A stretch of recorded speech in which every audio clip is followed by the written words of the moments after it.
Good evening friends, welcome back to Sneha Sangama Kannada channel. ನಾನು ನಿಮ್ಮ ಗೆಳತಿ ವೀಣಾ. ಎಲ್ಲರೂ ಹೇಗಿದ್ದೀರಿ? ಎಲ್ಲರೂ ಆರಾಮಾಗಿದ್ದೀರಿ, ಖುಷಿಯಾಗಿದ್ದೀರಿ, ಆರೋಗ್ಯವಾಗಿದ್ದೀರಿ ಅಂತ ಹೇಳಿ ಭಾವಿಸ್ತೀನಿ. ಮತ್ತು ನೀವು ಯಾವಾಗಲೂ ತುಂಬ ಚೆನ್ನಾಗಿರಬೇಕು ಅಂತ ಹಾರೈಸ್ತೀನಿ. ವೀಣಾ ಜೊತೆ ಪಯಣಕ್ಕೆ ಮತ್ತೊಮ್ಮೆ ತಮ್ಮೆಲ್ಲರಿಗೂ ಕೂಡ ಆತ್ಮೀಯವಾದ ಸ್ವಾಗತ. ಹಿಂದಿನ ಟ್ರಾವೆಲಿಂಗ್ ಬ್ಲಾಗ್ನಲ್ಲಿ ಹೇಮಗಿರಿ ಮಲ್ಲಿಕಾರ್ಜುನ ಸ್ವಾಮಿ ದರ್ಶನ, ಕೆರೆಸಂತೆ ಮಹಾಲಕ್ಷ್ಮಿ ಮತ್ತು ವೆಂಕಟಾಚಲಪತಿ ದೇವರುಗಳ ದರ್ಶನ, ಇದರೊಂದಿಗೆ ನಮ್ಮ ಮನೆ ದೇವರಾದಂತಹ ಕೆರೆಕೋಡಿ ಶಂಕರೇಶ್ವರನ ದರ್ಶನವನ್ನು ಕೂಡ ಮಾಡಿದ್ರಿ. ಈ ದಿನದ ವ್ಲಾಗ್ನಲ್ಲಿ ಮಳೆಗಾಲದಲ್ಲಿ ಮೈದುಂಬಿ ದುಮ್ಮಿಕ್ತಾ ಇರುವಂತಹ 2 ಜಲಪಾತಗಳನ್ನು ನೋಡಲಿದ್ದೀರಿ. ವಿಡಿಯೋ ತುಂಬ ಸುಂದರವಾಗಿದೆ ಮತ್ತು ಇನ್ಫಾರ್ಮೇಟಿವ್ ಆಗಿದೆ, ಹಾಗಾಗಿ ಪೂರ್ಣವಾಗಿ ವಿಡಿಯೋವನ್ನು ವೀಕ್ಷಿಸಿ. ಕಡೂರು ಬೀರೂರು ಮಾರ್ಗವಾಗಿ ಈಗ ನಾವು ಒಂದು ಜಲಪಾತವನ್ನು ವೀಕ್ಷಣೆ ಮಾಡೋದಕ್ಕೋಸ್ಕರ ಹೋಗ್ತಾ ಇದ್ದೀವಿ. ಇದು ನಾನು ಸಹ ಮೊದಲನೇ ಬಾರಿಗೆ ಹೋದಂತಹ ಸ್ಥಳಗಳು. ಇದನ್ನು ಹಿಂದಿನ ವಿಡಿಯೋದಲ್ಲೇ ಇದನ್ನು ಕೊನೆ ಎಂಡಿಂಗ್ನಲ್ಲಿ ಹಾಕಿದ್ದೆ ನೋಡಿ. ಬೆಟ್ಟದ ಮೇಲೆ ಜಲಪಾತ ಬರ್ತಾ ಇರೋಂತಹದ್ದು ಅಷ್ಟು ದೂರಕ್ಕೆ ನಮಗೆ ಕಾಣಿಸ್ತಾ ಇತ್ತು. ಝೂಮ್ ಮಾಡಿ ನಾನು ತೋರಿಸಿದ್ದೆ ನೋಡಿ, ಎಷ್ಟು ಸುಂದರವಾಗಿದೆ. ಹೋಗುವಂತಹ ರಸ್ತೆನೇ ತುಂಬ ಸುಂದರ. ಬನ್ನಿ ಹೋಗೋಣ, ಸೌಂದರ್ಯವನ್ನು ಕಣ್ತುಂಬಿಸ್ಕೊಳ್ಳೋಣ.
ಬೀರೂರು ಹತ್ತಿರದ ಲಿಂಗದಹಳ್ಳಿಯಿಂದ ಕೆಮ್ಮಣ್ಣುಗುಂಡಿಗೆ ಹೋಗುವ ಮಾರ್ಗದಲ್ಲಿ ಸಿಗುವಂತಹ ಕಲ್ಲತ್ತಗಿರಿ ಜಲಪಾತಕ್ಕೆ, ಅಲ್ಲಿನ ಸ್ಥಳಕ್ಕೆ ನಾವೀಗ ಬಂದು ಸೇರಿದ್ವಿ.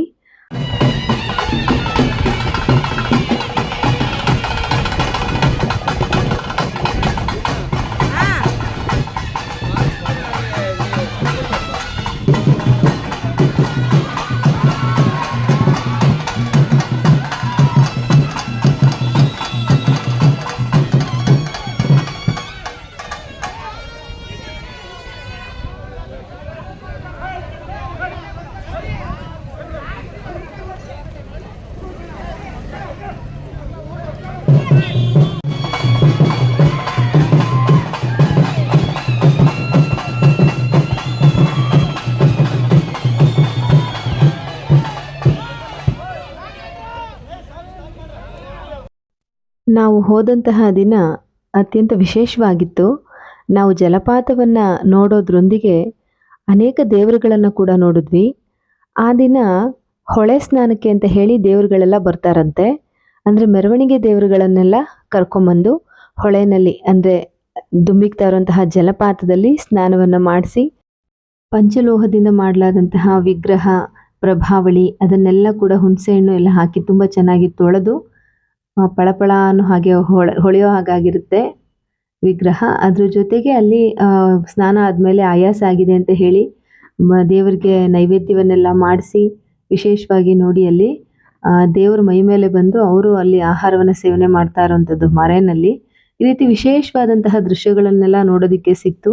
ದೇವರುಗಳು ನಾನು ಬರೋಲ್ಲ ಅಂತ ಹಠ ಮಾಡೋದು, ಬಲವಂತವಾಗಿ ಕರ್ಕೊಂಡು ಹೋಗೋದು, ಇದೆಲ್ಲವನ್ನು ನೋಡಿದ್ವಿ. ಜಲಪಾತವನ್ನು ನೋಡೋದ್ರ ಜೊತೆಗೆ ಇದೆಲ್ಲವನ್ನು ಕೂಡ ನೋಡಿದ್ದು ನಮಗೆ ತುಂಬ ಸಂತೋಷ ಆಯಿತು. ನೀವೀಗ ನೋಡ್ತಾ ಇರೋಂತಹದ್ದು ಕಲ್ಲತ್ತಗಿರಿ ಜಲಪಾತ. ಈ ಜಲಪಾತ 300 ಅಡಿ ಎತ್ತರದಿಂದ ಹಂತ ಹಂತವಾಗಿ ಧುಮುಕುತ್ತೆ. ಸಾಮಾನ್ಯವಾಗಿ ದೇವಾಲಯದ ಬಳಿ ಇರುವಂತಹ ಜಲಪಾತವನ್ನು ಮಾತ್ರ ನಾವು ನೋಡ್ತೀವಿ. ಆಸಕ್ತಿ ಇದ್ದವರು ಮೇಲಕ್ಕೆ ಹತ್ತುತ್ತಾ ಜಲಪಾತದ ಇನ್ನಿತರ ಆಯಾಮದ ಸೌಂದರ್ಯವನ್ನು ಕೂಡ ಸವಿಬಹುದು. ಇದಕ್ಕೆ ಒಂದು ಸ್ಥಳ ಪುರಾಣ ಕೂಡ ಇದೆ. ಅಗಸ್ತ್ಯ ಮುನಿಗಳು ಈ ಸ್ಥಳದ ಸೊಬಗು ಮತ್ತೆ ದೈವಿಕತೆಯನ್ನ ಕಂಡು ಕೆಲವು ತಿಂಗಳುಗಳ ಕಾಲ ಇಲ್ಲಿ ಉಳ್ಕೊಂಡಿದ್ರಂತೆ. ಎರಡು ಆನೆಗಳ ಮಧ್ಯೆ ಬ್ರಹ್ಮದೇವನ ಪಾದಕಮಲದಿಂದ ನೀರು ಧುಮುಕುವಂತಹ ದೃಶ್ಯ ಅತ್ಯಂತ ಮನೋಹರವಾಗಿ ಕಂಡುಬರುತ್ತೆ. ವಿಜಯನಗರ ಸಾಮ್ರಾಟರ ಕಾಲದಲ್ಲಿ ನಿರ್ಮಿತವಾದುದು ಅನ್ನಲಾದಂತಹ ವೀರಭದ್ರೇಶ್ವರ ದೇವಾಲಯ ಇಲ್ಲಿದೆ. ಇಲ್ಲಿ ಧುಮುಕುವಂತಹ ನೀರನ್ನ ಬಹಳ ಪವಿತ್ರ ತೀರ್ಥ ಅಂತ ಹೇಳಿ ಭಕ್ತರು ಭಾವಿಸ್ತಾರೆ. ಮತ್ತು ಆ ನೀರಿನಲ್ಲಿ ಮಿಂದರೆ ಸ್ನಾನವನ್ನು ಮಾಡಿದರೆ ಅನೇಕ ಚರ್ಮದ ಕಾಯಿಲೆಗಳು ಗುಣವಾಗುತ್ತೆ ಅನ್ನುವಂತಹ ನಂಬಿಕೆ ಸಹ ಇದೆ. ಪ್ರತಿ ವರ್ಷ ಏಪ್ರಿಲ್ ಅಥವಾ ಮೇ ತಿಂಗಳಿನಲ್ಲಿ 3 ದಿನಗಳ ಕಾಲ ಇಲ್ಲಿ ವಿಜೃಂಭಣೆಯಿಂದ ಜಾತ್ರೆ ನಡೆಯುತ್ತೆ.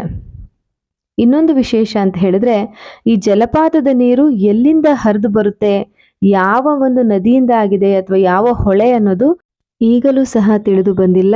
ಅದು ಈಗಲೂ ಕೂಡ ನಿಗೂಢವಾಗಿದೆ.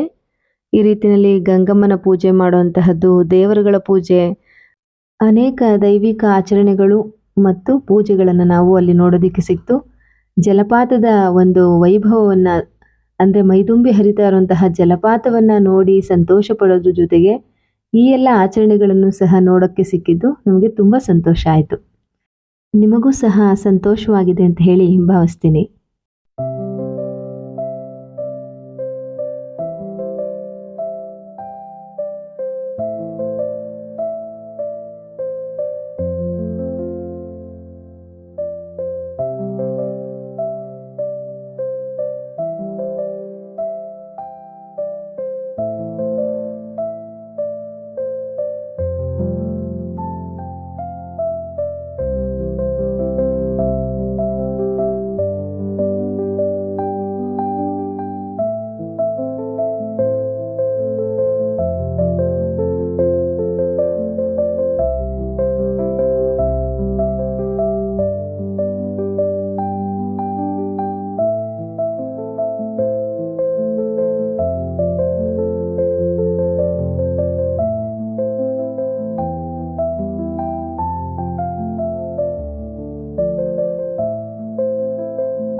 ನಮ್ಮ ಸಂಸ್ಕೃತಿ, ಸಂಪ್ರದಾಯಗಳು, ಪೂಜೆ, ಆರಾಧನೆಗಳ ಬಗ್ಗೆ ಈಗ ಹೆಚ್ಚಿನ ಜನರಿಗೆ ತುಂಬ ತಿಳಿದಿಲ್ಲ.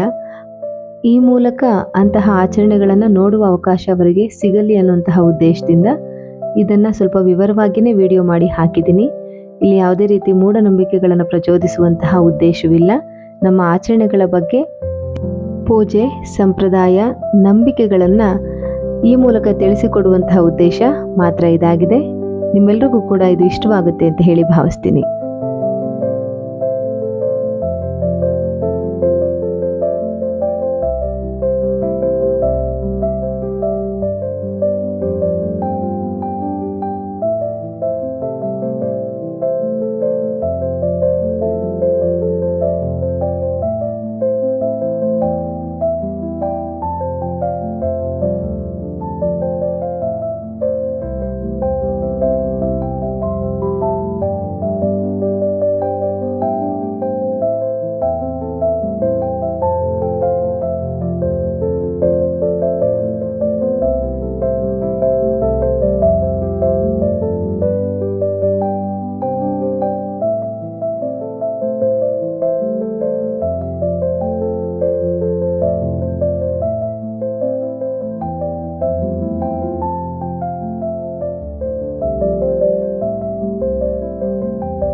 ದೇವರು ತನ್ನ ಅನಿಸಿಕೆಯನ್ನ ಕಳಶದ ಮೂಲಕ ತಟ್ಟೆ ಮೇಲೆ ಬರಿತಾ ಇದ್ದಾರೆ ಅನ್ನುವಂತಹ ಆಚರಣೆಯನ್ನು ನೀವಲ್ಲಿ ನೋಡ್ತಾ ಇರಬಹುದು. ಇದು ಬನಶಂಕರಿ ಅಮ್ಮನವರು. ಯಾವ ಊರಿನ ದೇವರು ಅಂತ ಹೇಳಿ ನನಗೂ ಕೂಡ ಗೊತ್ತಿಲ್ಲ. ನೋಡಿ, ಇದ್ದು ಕುಣಿದಷ್ಟು ಯಾವ ದೇವರು ಕುಣಿಲಿಲ್ಲ ಅನಿಸುತ್ತೆ. ನನಗಂತೂ ಇದು ತುಂಬ ವಿಶೇಷ ಅನ್ನಿಸ್ತು, ತುಂಬ ವಿಶೇಷ ಅನ್ನಿಸ್ತು. ಗಂಟೆಗಟ್ಟಲೆ ಕುಣಿದ್ರು. ಯಾರೇ ಆಗಲಿ ಮನುಷ್ಯರಿಗೆ ಇಷ್ಟೊತ್ತು ಕುಣಿಯೋದು ತುಂಬ ಕಷ್ಟ ಆಗಬಹುದು ಅಂತ ಹೇಳಿ ನನಗನ್ನಿಸ್ತಾ ಇದೆ.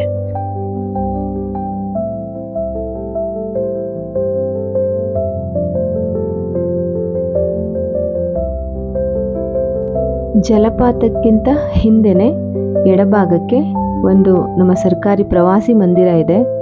ಬಿಲ್ಡಿಂಗ್ ತುಂಬ ಹಳೇದಾಗಿದೆ. ನಾವು ಇಲ್ಲೇ ಉಳ್ಕೊಳ್ಳೋಣ ಅಂತ ಹೇಳಿ ವಿಚಾರ ಮಾಡಿದ್ವಿ. ಒಂದು ದಿನಕ್ಕೆ 2200 ರೂಪಾಯಿಗಳು ಅಂತ ಹೇಳಿದ್ರು. ಆದರೆ ಅಷ್ಟೊಂದು ವ್ಯವಸ್ಥೆಗಳೇನು ಅಚ್ಚುಕಟ್ಟಾಗಿ ಇಲ್ಲ ಅನಿಸಿದ್ರಿಂದ ಮತ್ತಲ್ಲಿ ಏನು ವ್ಯವಸ್ಥೆಗಳಾಗುತ್ತೆ, ಆ ಸ್ಥಳದಲ್ಲಿ ತಂಗಬಹುದಾ ಇಲ್ವಾ ಅಂತ ಗೊತ್ತಾಗದೇ ಇದ್ರಿಂದ ನಾವಲ್ಲಿ ಉಳ್ಕೊಳ್ಳಿಲ್ಲ. ಹಾಗೆ ಇನ್ನೂ ಸ್ವಲ್ಪ ಹಿಂದಕ್ಕೆ ಬಂದರೆ ಅಲ್ಲಿ ಕಟ್ಟಿನ ಚೌಡಮ್ಮನವರ ದೇವಾಲಯ ಇದೆ, ಶಕ್ತಿ ದೇವತೆ.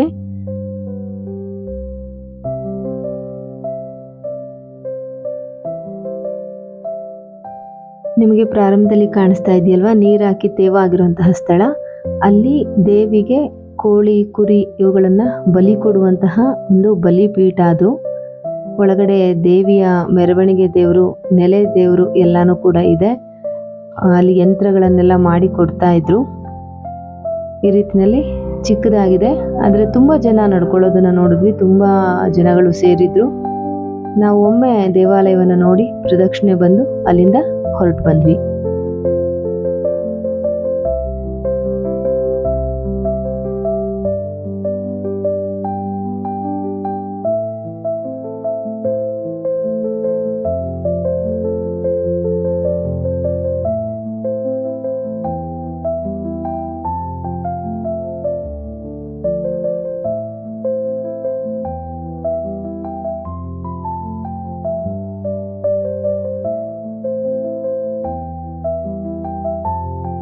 ಭಕ್ತರು ದೇವಿಗೆ ಬಲಿ ಕೊಟ್ಟಂತಹ ಕೋಳಿ ಅಥವಾ ಯಾವುದೇ ಪ್ರಾಣಿಯನ್ನು ಅಲ್ಲೇ ಅಡುಗೆ ಮಾಡಿ ಎಲ್ಲರಿಗೂ ಪ್ರಸಾದ ಅಂತ ಹೇಳಿ ಬಡಿಸಿ ಊಟ ಮಾಡಿ ಹೋಗುವಂತಹ ಒಂದು ಸಂಪ್ರದಾಯ ಇದೆ ಅಲ್ಲಿ. ಹಾಗಾಗಿ ಮಸಾಲೆ ಕಡಿಯುವಂತಹ ಕಲ್ಲು, ಅಡುಗೆ ಮಾಡೋದಕ್ಕೆ ಬೇಕಾದಂತಹ ವ್ಯವಸ್ಥೆಗಳೆಲ್ಲವೂ ಸಹ ಅಲ್ಲಿತ್ತು.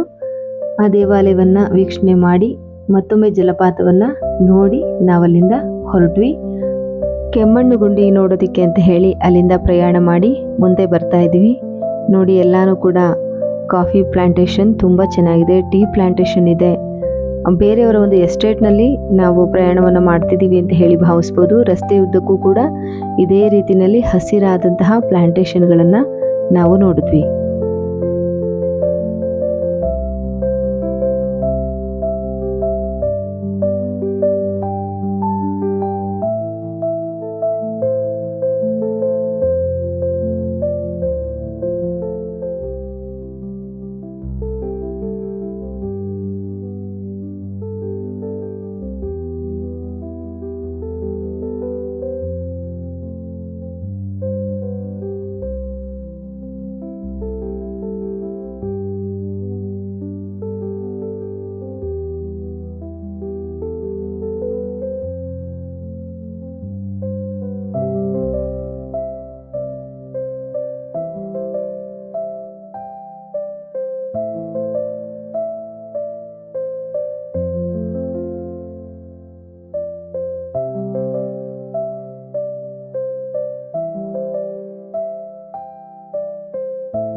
ಬೆಟ್ಟ ಗುಡ್ಡ ಹಸಿರು ಸೀರೆಯನ್ನೇ ಹೊದ್ದು ನಳನಳಿಸ್ತಾ ಇರುವಂತೆ ಕಾಣುವಂತಹ ಪ್ರಕೃತಿಯ ಸೌಂದರ್ಯ ಎಷ್ಟು ಚೆನ್ನಾಗಿದೆ ಅಲ್ವಾ ಫ್ರೆಂಡ್ಸ್.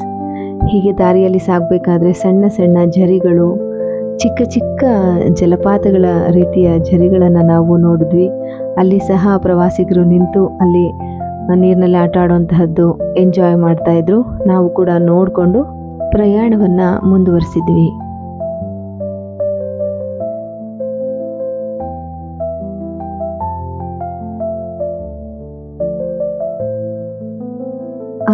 ಅದ್ಭುತ ಪ್ರಕೃತಿ ಸೌಂದರ್ಯವನ್ನ ಕ್ಯಾಮ್ರಾ ಎಷ್ಟರ ಮಟ್ಟಿಗೆ ಸೆರೆ ಹಿಡಿದಿದೆಯೋ ನನಗೆ ಗೊತ್ತಿಲ್ಲ. ಆದರೆ ಕಣ್ಣಿಗಂತೂ ನೋಡೋದಕ್ಕೆ ತುಂಬ ತುಂಬ ಅದ್ಭುತವಾಗಿತ್ತು.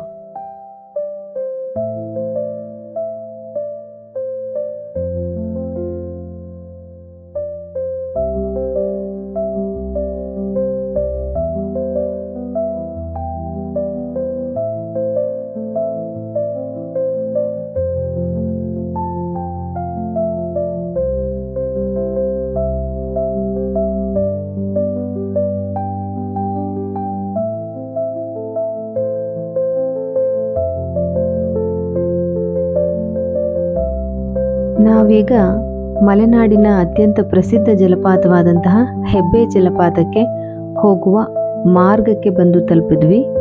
ಅಲ್ಲಿ ಒಬ್ಬರಿಗೆ 590 ರೂಪಾಯಿಗಳನ್ನು ಚಾರ್ಜ್ ಮಾಡ್ತಾರೆ. ರಾಜ್ಯ ಸರ್ಕಾರದಿಂದಲೇ ವ್ಯವಸ್ಥೆಗೊಳಿಸಲಾಗಿರುವಂತಹ ಸಫಾರಿ ಜೀಪ್ಗಳಲ್ಲಿ ನಮ್ಮನ್ನು ಕರ್ಕೊಂಡು ಹೋಗಲಾಗುತ್ತೆ. ಯಾಕೆಂತ ಹೇಳಿದ್ರೆ ಓನ್ ವೆಹಿಕಲನ್ನು ಅಲ್ಲಿ ಬಿಡೋದಿಲ್ಲ.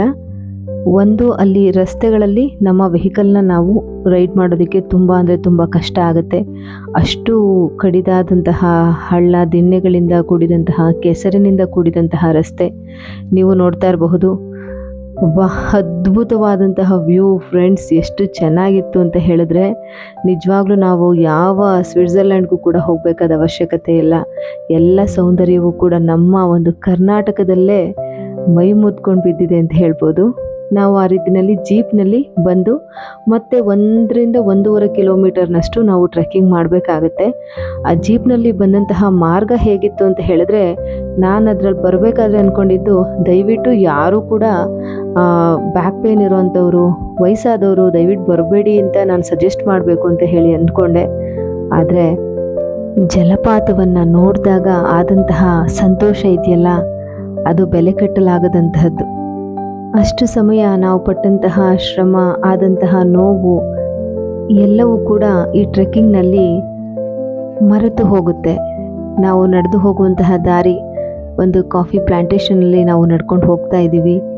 ಮತ್ತು ಏನು ಜಲಪಾತದಿಂದ ಹರಿದು ಬರುತ್ತೆ, ಆ ನೀರು ತೊರೆಯಾಗಿ ಹರಿದು ಹೋಗ್ತಾ ಇರುತ್ತೆ. ಅದನ್ನೆಲ್ಲವನ್ನು ನೋಡಿಕೊಂಡು ಅದಕ್ಕೆ ಕಟ್ಟಿರುವಂತಹ ಸಣ್ಣ ಸಣ್ಣ ಸೇತುವೆಗಳನ್ನು ದಾಟಿಕೊಂಡು ತುಂಬ ಸಂತೋಷದಿಂದ ಯಾವಾಗ ಕಾಣುತ್ತೆ ಜಲಪಾತ, ಯಾವಾಗ ಕಾಣುತ್ತೆ ಅಂತ ಹೇಳಿ ಕುತೂಹಲದಿಂದ ನಡೀತಾ ಸಾಕ್ತೀವಿ.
ನಡೀತಾ ನಡೀತಾ ನಮ್ಮೆದುರಿಗೆ ದುತ್ತಂತ ಪ್ರತ್ಯಕ್ಷ ಆಗುತ್ತೆ ಪ್ರಕೃತಿಯ ಒಂದು ಅದ್ಭುತ.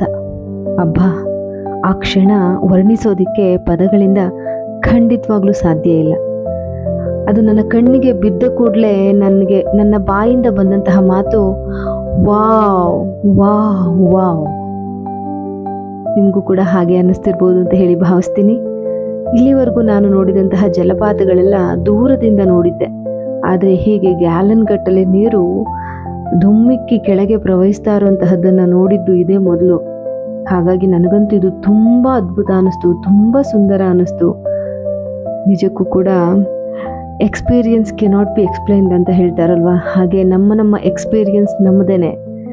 ಅವರವರ ಭಾವ ತೀವ್ರತೆಗೆ ಅನುಗುಣವಾಗಿ ಆನಂದ ಅನುಭವವನ್ನು ಕೊಡುತ್ತೆ ಪ್ರಕೃತಿ. ನನಗಂತೂ ತುಂಬ ಅಂದರೆ ತುಂಬ ಸಂತೋಷ ಆಯಿತು, ಆನಂದವಾಯಿತು, ಮನದುಂಬಿ ಬಂತು. ಆ ಸೌಂದರ್ಯವನ್ನು ಕಣ್ಣು ತುಂಬಿಸ್ಕೊಳ್ಳೋದ್ರಲ್ಲಿ ಸಂಪೂರ್ಣವಾಗಿ ಮಗ್ನಳಾಗಿದ್ದೆ. ಹೆಬ್ಬೆ ಜಲಪಾತ ಚಿಕ್ಕಮಗಳೂರು ಜಿಲ್ಲೆಯ ಅತ್ಯಂತ ಜನಪ್ರಿಯವಾದಂತಹ ಜಲಪಾತ. 168 ಮೀಟರ್ ಎತ್ತರದಿಂದ ಅಥವಾ 551 ಅಡಿ ಎತ್ತರದಿಂದ ನೀರು ಧುಮುಕುತ್ತೆ ಇಲ್ಲಿ. ಇದು ಭದ್ರಾ ನದಿಯಿಂದ ಸೃಷ್ಟಿಯಾಗಿರುವಂತಹ ಜಲಪಾತ. ಭದ್ರಾ ನದಿ 2 ಹಂತಗಳಲ್ಲಿ ಇಲ್ಲಿ ಧುಮುಕೋದನ್ನು ನೋಡಬಹುದು. ಜಲಪಾತದ 2 ಭಾಗಗಳನ್ನು ಚಿಕ್ಕ ಹೆಬ್ಬೆ ಮತ್ತು ದೊಡ್ಡ ಹೆಬ್ಬೆ ಅಂತ ಹೇಳಿ ಕರೆಯಲಾಗುತ್ತೆ. ಜಲಪಾತದ ಮೊದಲ ಹಂತ ತಲುಪಲು ಮತ್ತಷ್ಟು ನಡಿಬೇಕಾಗತ್ತೆ.